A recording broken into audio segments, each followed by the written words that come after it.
ইরানের সেনাপ্রধান, আইআরজিসি প্রধান, আইআরজিসি গোয়েন্দা প্রধান সহ শীর্ষ সামরিক কর্মকর্তা নিহতের জেরে তেহরান তেল আবিব যুদ্ধ চলছে।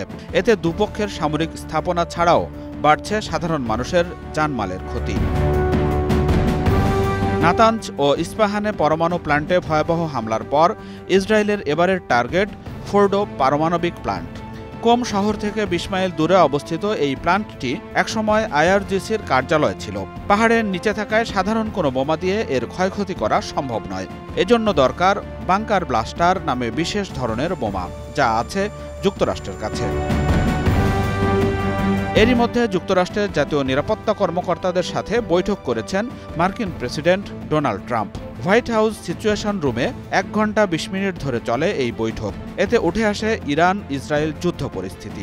বলা হয়, ইরান গোপনে ইউরেনিয়াম সমৃদ্ধ করছে, যার ভিত্তি ফোর্ডো পারমাণবিক কেন্দ্র।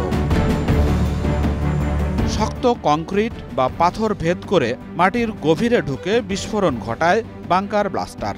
সবচেয়ে শক্তিশালী এই বোমাগুলোর মধ্যে রয়েছে GBU-57, যা ৩০,০০০ পাউন্ড পর্যন্ত ওজনের হতে পারে। আঘাত হানতে পারে মাটির প্রায় ২০০ ফুট গভীরে।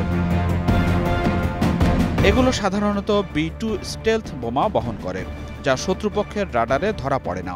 মার্কিন কর্মকর্তারা বলছেন, দরকার হলে এই অস্ত্র দিয়ে ফোর্ডো ধ্বংস করা হতে পারে। তবে এমন হামলার শঙ্কায় উদ্বেগ জানিয়েছে আন্তর্জাতিক মহল। জাতিসংঘ ও ইউরোপীয় ইউনিয়ন দুপক্ষকেই সংযম দেখানোর আহ্বান জানিয়েছে।